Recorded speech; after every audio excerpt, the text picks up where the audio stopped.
할렐루야. 귀한 수요일 저녁입니다. 날씨가 많이 춥지요. 이제 완연한 정말 겨울이 된 것 같고, 오늘 눈도 좀 어제 오늘 계속 내리는데 건강 유의하시기를 바랍니다. 우리가 여호수아의 말씀을 계속 함께 나누고 있습니다. 특별히 오늘 우리가 읽은 본문은 참 아이러니하게도 곧 닥칠 전쟁의 전운이 막 감도는 그런 상황을 앞둘 때 한 여인의 이름으로부터 오늘 본문이 시작되고 있다는 겁니다. 그것이 특별하냐라고 이렇게 이야기할 수 있겠지만, 지금 우리가 살아가는 이 시대의 정서에 여인의 이름이 거론되는 것은 자연스럽지만, 당시 성경의 상황의 시대로 보면 여인의 이름이 기록되고 그 여인을 중심으로 사건이 전개되는 것은 매우 이례적인 일이기 때문에 그렇습니다. 우리가 앞장에 일어났던, 그리고 출애굽에서 일어났던 많은 상황들을 함께 살펴보면 광야 40년의 시간이죠. 그 시간 동안 훌륭한 리더들이 많았죠. 모세도 있었고 아론도 있었고 여호수아도 있었고, 또 그와 함께 했던 많은 장수들도 있었어요. 온통 남자들 중심이었는데, 이 가나안 땅 목전을 앞둔 이 시기에, 이 전쟁을 앞둔 시기에 한 여인의 이름이 등장한다라는 것은요, 매우 놀랄만한 일이라는 사실입니다. 우리가 잘 알듯이 그 사람의 이름은 라합이죠. 우리에게 매우 익숙한 이름입니다. 이 라합은 이후에 마태복음 1장에 족보가 쭉 기록이 돼요. 마태복음을 보면. 그런데 그 족보에서 그의 이름을 찾을 수가 있어요. 우리가 잘 알듯이 라합은 보아스의 어머니가 되고요, 이후 다윗을 낳은 이새의 증조 할머니가 되어집니다. 곧 왕족 혈통이 되어지고, 또 예수 그리스도의 위대한 족보에 당당히 이름을 올린 여인이 되는 거예요. 그런데 오늘 우리가 읽은 여호수아 시대 때 라합은 어떻습니까? 별 볼 일 없는 천한 직업을 가진 한 사람이었다는 거예요. 40년 전 자신이 정탐했던 이제 가나안 땅을 다시 정탐하기 위해 여호수아는 2명의 사람을 보냅니다. 그리고 오늘 본문이 시작이 되어지죠. 그 정탐꾼들은 여리고로 잠입하여 가장 먼저 찾은 집이 바로 라합의 집이었습니다. 당시 라합의 집은요, 성벽 위에 있어서 눈에 굉장히 잘 띄었어요. 그래서 그 집에 머물게 되어졌는데, 성경이 보면 그녀의 직업이 기생이었다라고 표현되어져 있습니다. 근데 현대어 성경의 말씀을 보면 그녀의 직업이 기생이기도 했지만, 또 그녀가 나그네들이 묵을 수 있는 여관을 운영하는 사람이었다고도 또 소개해 주고 있습니다. 그러니까 그 정탐꾼들 둘은 라합의 집에 들어간 거예요. 누구를? 이방 나그네처럼 그 성에 잠시 방문해서 유숙하기 위해서 그곳에 온 것처럼 들어가게 되어집니다. 하지만 이스라엘 사람들이 요단 동편에서 이미 진을 치고 있고, 그 상황을 예의주시하고 있던 이 여리고 왕은 요단을 건너서 자기 성에 2명의 혹은 그 이상의 사람들이 들어왔다라는 것을 알아차린 모양입니다. 그래서 가장 먼저 이방 나그네들이 자주 들락거리는 라합의 집에 가서 그 2사람의 상황을, 그 사람이 여기 왔는지에 대해서 묻고 있는 거죠. 그런데 무슨 이유에선지요, 라합은 정탐꾼 둘을 달하게 숨겨주고 거짓으로 군사들을 따돌리게 되어집니다. 이 군사들은 라합의 말에 속아서 성문 밖으로 정탐꾼들을 찾아 떠나가게 되죠. 이것이 1절에서 7절까지에 있는 말씀의 이야기입니다. 그리고 8절에서 24절까지의 말씀을 보면 정탐꾼들과 라합이 나눈 이야기가 자세히 소개되어지고 있어요. 이 말씀만 보면 우리가 좀 궁금해하는 지점에 서게 되어져요. 그것은 다른 게 아니라 라합이 어떤 연유에 의해서 정탐꾼들을 숨겨주었을까라는 생각이에요. 분명 라합도 여리고 사람이었기 때문입니다. 그 이유를 우리가 좀 오늘 본문 안에서 찾아보기를 원하는데요. 8절부터 24절 우리가 그 사실들을 계속 볼 수 있습니다. 이 말씀을 중심으로 해서 오늘 본문의 제목처럼 라합이 바라본 그 나라에 관한 세 가지의 말씀으로 여러분과 함께 말씀을 나누고자 합니다. 첫 번째는 라합이 바라본 여리고입니다. 자, 당시 여리고는 어떤 지역이었습니까? 이 가나안 관문, 이 가나안 땅에 들어가는 관문에 있어서 가장 강력한 성읍이었습니다. 그러니까 여리고 성은 여호수아가 태어나기도 한참 전인 약 BC 7000년쯤 지어진 가장 고대에서 오래된 성읍 중에 하나였다라고 보고됩니다. 그러니까 둘러싼 성곽, 이 큰 돌들로 이루어져 있고요. 높이는 7.5m 혹은 두께가 6m에 달하는 곳도 있었어요. 성 자체가 높은 지대에 이렇게 지어져 있었기 때문에 앞에 사진에서 보는 것처럼 수킬로 이상의 멀리 있는 적들도 훤히 내다볼 수 있을 만큼 군사적으로도 매우 중요한 위치에 있었습니다. 자, 이처럼 여리고는 주변 나라가 볼 때요, 참 함락하기 어려운 불가능한 곳으로 여겨졌고요. 군사적으로는 대단히 큰 위엄과 힘을 상징하는 당시 가나안 땅 안에 명성을 떨치던 성이 바로 여리고 성입니다.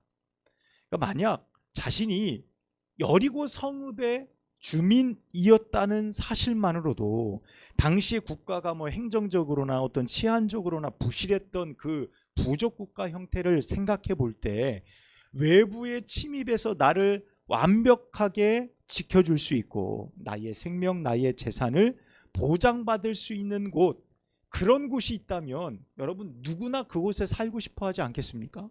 그곳이 바로 당시의 여리고였다는 거예요. 그래서 이런 여리고 성읍에서 살던 라합도요, 그 사실을 누구보다 잘 알고 있었어요. 어떻게 보면 내가 여리고 성읍의 주민이라는 이 사실이 그녀에게는 굉장히 자랑스러운 일이었을지도 모릅니다. 그리고 더더군다나 그녀는 거기에서 생업을 갖고 있었다 그랬잖아요. 그러니까 내가 생업해서 벌어 먹고 살고 나의 생명을 잘 지켜줄 수 있는 이 울타리 같은, 든든한 울타리 같은 이 여리고가 그녀에게는 대단히 의존적 존재였다라는 것을 우리는 알 수 있어요.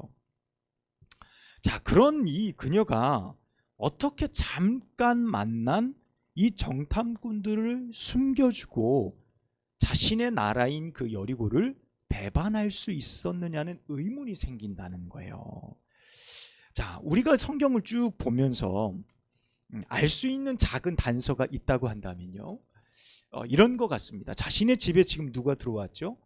정탐꾼 2명이 들어오게 됩니다. 이 이방 나그네인 이 두 사람이 요단 동편에서 진치고 있던 이스라엘 사람이라는 사실을 알면서부터 이 라합의 심중에 큰 변화가 있었던 것 같아요. 그래서 왜냐하면 9절과 10절 말씀을 보면 여리고 성 사람들이 이미 이스라엘이 출애굽할 때 이스라엘의 모든 일어났던 행보, 일들과 기적들을 알고 있었던 모양이에요. 그러니까 무려 40년 전 출애굽했던 그 사건부터 해서 40년 광야의 생활의 모든 일들을 여리고에 있던 사람들이 정확히 듣고 그 소문을 알고 있었던 거예요. 그러니까 꼭 이런 겁니다. 여리고도 굉장히 강했지만 당시의 여리고와 비교할 수 없었던 초강대국이었던 애굽, 이 이집트를 무력화시키고 탈출에 성공한 거잖아요.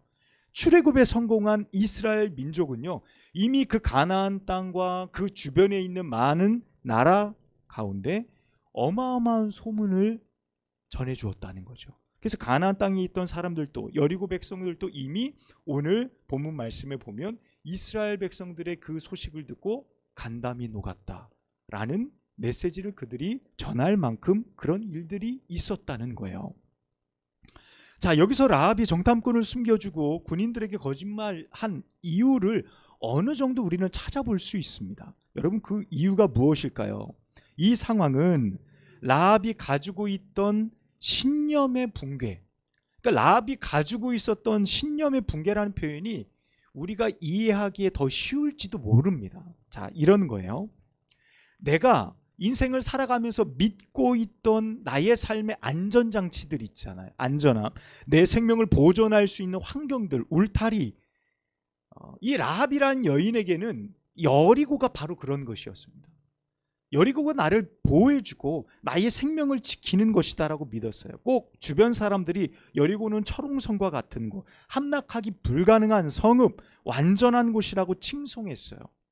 애굽을 무너뜨리고 출애굽에 성공했던 이스라엘 사람들 앞에서 이 라합이 생각할 때 지금 이 두 명의 정탐꾼이 이스라엘 백성들 앞에서 내가 믿고 있던 이 여리고 성읍은 안전할 수 있을까라는 생각인 거예요. 그 생각에 균열이 가고 그 생각이 무너지기 시작했다는 겁니다. 꼭 이런 겁니다. 애굽도 무너뜨린 이 나라, 애굽에 비하면 한낱 작은 성읍에 불과한 이 여리고가 나의 생명, 나의 가족을 보존해 줄 수 있을까라는 실제적인 고민에 빠지게 된 거예요. 그리고 그녀는 자신의 집에 숨어 들어온 정탐꾼들이 이스라엘 사람들을 임을 직감하고 나서 그들을 숨겨주게 되는 겁니다. 자, 라합의 결정은 인간적으로 볼 때 어때요? 당연히 자신의 민족을 배반한 사람이 되는 겁니다. 하지만 라합이 바라본 여리고는요, 하나님이 이끄시는 이스라엘 앞에서 자신의 생명을 지켜줄 수 없다는 그 사실을 발견하는 현장이었다는 거예요. 그래서 어떻게 보면 그녀의 결정이 참 놀라운 것은 오늘 이 말씀을 나누고 있는 우리들의 고민, 그 고민을 라합이 먼저 보여주고 있는 거예요. 지금 우리도 우리의 삶 속에서 어떻습니까? 내 삶의 곳곳에 나름의 안전장치들을 만들어 놓고 우리도 살아갑니다. 내 삶이 평안하고 안전하고 내 생명이 잘 보존되어지기를 바라며 모든 사람들은 그런 삶을 살아가고 추구하며 살아갑니다. 나를 안전하게 하는 것이 절대적으로 외적인 환경에 있다고 믿었던 곧 여리고 성처럼 나를 지켜줄 완벽한 환경에 의지하여 살았던 우리들의 모습을 오늘 라합의 결정과 행동을 통해 볼 수 있는 거예요. 결국 그것이 하나님 앞에서 부질없다는 사실을 발견할 때 비로소 내 생명을 지키고 보존케 하는 것은요, 외적인 환경들이 아니라는 거예요. 외적인 환경들이 절대 아니라 그 안에서 내 생명을 보존할 수 있는 것은 새로운 시각, 나를 지키는 새로운 시각에 눈을 뜰 때 우리는 그것을 새롭게 바라볼 수 있는 시각을 갖게 되어진다는 거예요. 자, 두 번째는요, 라합이 바라본 이스라엘입니다. 여러분 9절과 11절 말씀을 우리가 함께 보면 라합이 듣고 알았던, 라합이 이해하고 있는 이스라엘이라는 나라가 어떤 것인지를 서술해 놓고 있어요. 말씀하고 계세요. 자, 이스라엘은 애굽에서 나올 때부터 절대적으로 하나님의 인도하심 아래 세워진 나라라는 사실로부터 시작하고 있습니다. 그러니까 아무리 애굽 같은 강력한 나라라도, 철옹성 같은 성읍을 가진 여리고라 할지라도 하나님이 그 나라의 중심이 되시고 이끄신다면 대적할 나라가 없다라는 사실을 이 라합의 고백을 통해서 오늘 성경은 우리 가운데 말씀해 주는 거예요. 그러니까 라합의 말을 빌어 이야기하자면 이미 여리고 사람들은 다 어떻다고요? 감담이 녹아내렸다라는 거예요. 이는 전의를 다 상실해버린 상태, 이미 싸우지 않아도 우리는 이미 이 전쟁에서 진 사람들과 같다라는 인정과 같습니다. 여러분 10절 말씀을 보면 홍해를 마르게 하신 일과 아모리 왕 시온과 옥에게 행하신 일들을 들었다는 거예요. 그러니까 그들은 여리고 성 안에서 가나안 땅 바로 앞전 그 광야에서 행해지던 많은 전쟁과 일들, 그리고 승리가 어디로 돌아갔는지 모든 상황들을 정확하게 듣고 있었다는 거예요. 그러니까 여리고 사람들은 이스라엘 백성들이 출애굽해 결국 자신들을 향해서 지금 오고 있다는 사실을 직감하고 있는 거예요. 홍해를 마르게 해버렸다. 호전적인 민족인 이 아모리, 또 아말렉이란 민족도 있죠. 그 족속의 왕인 시온과 옥을 죽인 모든 일들, 그 나라를 초토화시킨 것들, 이 모든 것이 이스라엘이라는 사실 앞에 그들이 마음이 무너져 내렸다는 거예요. 그런데 여기에 매우 중요한 한 가지 사실이 있습니다. 여러분 11절 말씀 우리 한번 읽어보도록 할게요. 11절 시작. 우리가 듣자 곧 마음이 녹았고 너희로 말미암아 사람이 정신을 잃었나니 너희의 하나님 여호와는 위로는 하늘에서도 아래는 땅에서도 하나님이시니라. 아멘. 자, 뭐라고 이야기합니까? 라합은 모든 여리고 백성들과 똑같이 자신도 두렵다는 거예요. 그 두려움을 느꼈다는 거예요. 마음이 무너져 내렸다는 겁니다. 자, 그러면서 동시에 뭐라고 이야기합니까? 그가 본 것은 이스라엘과 함께 하시는 하나님의 일하심이었다는 거예요. 라합에게도 자신의 민족을 섬기던, 자신의 민족이 섬기던, 또 자신도 섬기던 신들이 있었어요. 모든 족속 아래 그런 신들이 없겠습니까? 하지만 이스라엘 하나님을 보니까 하늘에서도 땅에서도 진정한 신, 진정한 하나님이라는 사실을 알게 되어졌다는 사실을 고백하는 겁니다. 여러분, 사실 이스라엘 백성들은 어떻습니까? 광야에서 나라도 없이 떠들던 사람들에 불과한 거예요. 집이 어디 있습니까? 농사를 지을 줄 압니까? 튼튼한 성읍과 울타리가 있어요? 외형적인 조건, 나라의 기틀도 하나도 잡혀있지 않은 사람들이에요. 자, 그런 거에 비해서 여리고는 어떻습니까? 든든한 성읍도 있고요, 많은 백성들도 있고요, 전쟁을 할 수 있는 모든 것이 준비된 성읍이에요. 어떻게 보면 여리고가 더 온전한 조건들을 외형적으로 잘 가지고 있는 겁니다. 하지만 여러분, 우리가 인생을 살아가면서 깨닫는 것이 있어요. 여러분, 그것이 반드시 완벽한 외형적인 조건들을, 환경들을 내가 가지고 있다고 해서 반드시 내게 유익을 가져다 주는 것은 아니라는 사실이에요. 라합은 자신의 유리한 환경을 끝까지 고집하지 않았습니다. 그리고 이스라엘 가운데 함께 하신 하나님을 발견할 수 있었어요. 저는 이것이 오늘 말씀 가운데 굉장히 중요하다고 믿습니다. 우리 인생을 바꾸어 놓는 것은 결국 보이지 않는 하나님의 인도하심이 있다고 고백하지 않을 수 없기 때문입니다. 어떤 이유에서인지는 모르겠지만 우리가 인생을 살다 보면 우리의 마음도 꼭 라합과 여리고 백성들이 느꼈던 것처럼 마음이 무너질 때도 있고 마음이 녹아내릴 만큼 두려운 일들을 경험할 때도 있어요. 그때 우리는 오늘 라합의 고백을 기억했으면 좋겠습니다. 하나님 여호와는 위로는 하늘에서도 땅 아래에서도 하나님이시다. 할렐루야. 이렇게 고백하는 거예요. 자, 세 번째, 라합이 바라본 하나님의 나라입니다. 17절에서 21절은 정탐꾼과 라합이 서로 언약하는 장면, 그 장면들이 기록되어져 있습니다. 이 대화를 보면 아직 전쟁은 시작되지도 않았는데 전쟁의 승패가 이미 결정된 것 같은 느낌을 우리에게 가져다 줍니다. 여러분, 19절 말씀에 보면 이렇게 말씀을 하죠. 누구든지 내 집 문을 나가서 거리로 나가면 그의 피가 그의 머리로 돌아갈 것이요 우리는 허물이 없으리라. 그러나 누구든지 너와 함께 집에 있는 자에게 손을 대면 그의 피는 우리의 머리로 돌아오려니와. 아멘. 이렇게 말씀하고 있습니다. 그러니까 이제 그들이 함께 언약하면서 무엇을 이야기하는 거예요? 지금 앞으로 일어날 모든 결과에 대한 그것을 예측하는 거예요. 앞으로 일어날 결과, 그 일어날 결과가 무엇입니까? 이 전쟁에서 우리가 이길 텐데, 승리하게 될 텐데, 너희가 길 밖으로 나가서 이 집 밖으로 나가 죽게 되어지면 그 피해에 대한 책임은 우리에게 없다. 그러나 너희가 집 안에 있을 때, 집 안에서 너희 가운데 생명을 잃는 일들이 생기면 그 피해에 관해서는 우리의 책임이다 라는 것을 이야기하고 있는 거예요. 여러분, 이 모든 것이 어떻습니까? 두 사람, 이 정탐꾼과 이 라합 간에 맺어진 언약 가운데는 분명한 결과를 확신하는 믿음이 그 가운데 담겨 있음을 볼 수 있는 거예요. 자, 그들이 이 언약의 징표로 무엇을 보여주죠? 붉은 줄을 창문에 매어 놓습니다.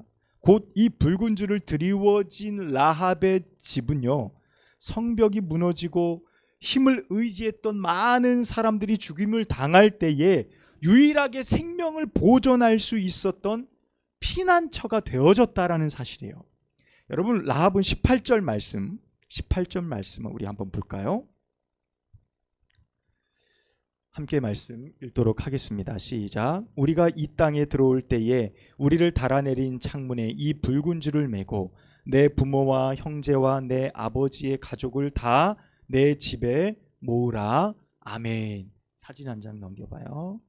자, 저렇게 달아내린 그 사람들이 도망친 그 성벽 옆에 붉은 줄을 달아내리는 그림을 우리가 볼 수 있습니다. 그러니까 18절 말씀처럼 모든 가족들을 다 모아서 너희 집에 모여 있어라. 그곳이 생명을 구원하는 곳이 되겠다라는 언약이었다는 거예요. 여러분, 그런데요, 성경에서 그 어느 곳에서도 라합이 가족들을 설득했다라고 말한 기록은 없어요. 가족을 위해서 야, 지금 여리고가 무너지니까 빨리 우리 집에 와야 돼 라는 그 어떤 말씀도 기록되어져 있지 않아요. 그런데 여러분, 여호수아 6장 22절에서 23절로 가볼게요. 여호수아서 6장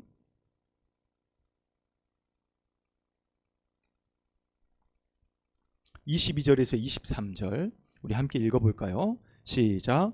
여호수아가 그 땅을 정탐한 두 사람에게 이르되 그 기생이 집에 들어가서 너희가 그 여인에게 맹세한 대로 그와 그에게 속한 모든 것을 이끌어내라 하매 정탐한 젊은이들이 들어가서 라합과 그의 부모와 그의 형제와 그에게 속한 모든 것을 이끌어내고 또 그의 친족도 다 이끌어내어 그들을 이스라엘의 진영 밖에 두고 아멘. 자, 지금 둘이 언약하고 나서 이스라엘 백성들이 전쟁을 해서 여리고에 들어오기까지 시간이 얼만큼 걸렸는지 여러분 길지 않았겠죠. 그렇게 길지 않은 시간 동안 라합이 무엇을 했는지를 보여주고 있어요. 여러분, 무엇 한 겁니까? 무엇 한 거예요? 지금 그 시로, 그 시간 이후로 자신의 가족과 친척과 주변의 이웃들, 나와 관계되어져 있는 모든 사람들에게 이 사실을 말하는 거예요. 여러분, 라합이 젊은 날에는 기생으로, 지금은 여관을 운영하는 그저 평범하고 보잘것없는 사람이었어요. 여러분, 또 그런 직업을 가지고 있었기 때문에 가족과 형제와 이웃들에게 그리 인정받는 존재가 아니었을지도 몰라요. 여러분, 그런데 그녀가 가족들에게 달려가서 곧 여리고성이 함락될 거라고 이야기한다는 자체가 쉬운 일이겠습니까? 여러분, 그 말을 할 때에 그 말을 거기에 있는 사람들이 믿어줄까요? 이 여리고성은 한 번도 함락돼 본 적이 없는데 저 광야에서 떠들던 이스라엘이라는 저 사람들이 와서 우리들의 마음이 두렵긴 하지만 설마 이 성벽이 무너지고 우리의 생명이 잃어버릴 수 있겠냐? 거기에 있는 많은 사람들을 설득하고 그들에게 우리 집에 와야 구원이 있고 생명이 있다라고 그들을 자신의 집으로 데려오기까지의 그 과정, 우리는 성경에 기록되어져 있지 않지만 전과 마지막의 결과를 볼 때에 이 라합이 어떤 열심을 내었는지를 우리는 충분히 생각해 볼 수 있다는 거예요. 여러분, 그럼요, 오늘 이 라합의 행동을 통해서 증명되는 사실이 있어요. 여러분, 그것이 무엇입니까? 라합은 이거 하나를 분명히 믿었던 것 같아요. 붉은 줄을 드리워내린 이 집에 들어오는 사람만이 생명을 보존할 수 있다는 거예요. 그것을 분명하게 믿고 있었어요. 그 이후의 결과가 어떻게 됐는지는 그녀는 알 수 없었지만 그녀가 확실하게 믿고 있었던 것은 바로 그 사실이었다는 거예요. 여러분, 이 사실을 전할 수 있는 형편도 조건도 되어지지 않았던 라합이었지만 결국 어떻게 했습니까? 형제도 가족도 나의 친척도 이웃도 생명의 울타리 안에 전도하고 그들을 이끌어 그 집에 모일 수 있게 한 여인이 바로 라합이었다는 사실입니다. 여러분, 많은 학자들이요, 이 붉은 줄이 드리워진 라합의 집을 예수 그리스도의 구원을, 예수 그리스도의 보혈을 상징한다고도 말해요. 저는 그 주장이 결코 틀리지 않았다라고 생각합니다. 여러분, 라합이 근시안적일지 몰라요. 앞으로 일어날 일이, 내가 이 붉은 줄을 드리워낸 것이 얼만큼의 일들이 일어날지 그녀는 알지 못했어요. 언약에 따라서 한 것입니다. 하지만 그녀가 유일하게 믿은 것이 무엇이었다고요? 이 집에 구원이 있다라는 거예요. 이 집에 생명을 구원할 수 있는 능력이 있다는 거죠. 그 믿음이 결국 예수 그리스도의 족보에 그 사람의 이름이 오르고 온 세상을 구원하신 예수 그리스도의 구원을 예표하는 상징으로 오늘 사건이 남게 되어졌다는 사실입니다. 사랑하는 여러분, 지금 우리들에게 라합처럼 생명을 구원할 열정이 있습니까? 지금 우리들에게, 나의 주변에 수많은 사람들에게 이곳에 와야 하나님 안에, 예수님 안에 들어와야 생명이 있다라고 열정을 다해 내가 그들을 하나님 앞에 인도할 용기, 그것을 실천할 용기가 내게 있느냐는 거예요. 오늘 성경은 우리에게 라합을 통해 그 사실을 보여주고 있습니다. 그 열정은 곧 예수 그리스도를 통해 앞으로 도래할, 그러니까 이스라엘의 민족이 우리 여리고를 점령하고 앞으로 세워가야 될 그 나라, 라합이 바라봤던 것은 그 나라였을지도 몰라요. 결국 그녀는 그 이스라엘이라는 나라 안에 믿음으로 살아가는 한 사람으로 서게 되어지는 것입니다. 우리는 오늘 잠시 라합이란 한 여인을 성경을 통해 만날 수 있었습니다. 말씀을 듣고 보니 어떻게 보면 우리는 그녀보다 훨씬 더 나은 조건 속에 살아가고 있어요. 훨씬 더 나은 조건 속에서 우리는 예수 그리스도를 믿고 있습니다.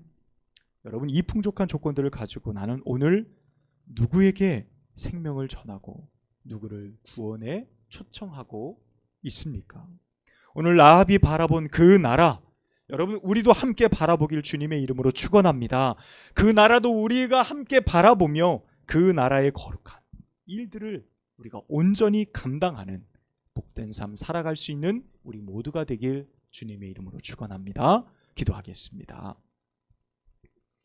하나님 아버지, 라합이 바라봤던 그 나라, 곧 예수 그리스도의 거룩하신 나라, 누구든 그곳에 머물고 그 붉은 십자가 아래 모여드는 모든 사람들에게 참된 생명과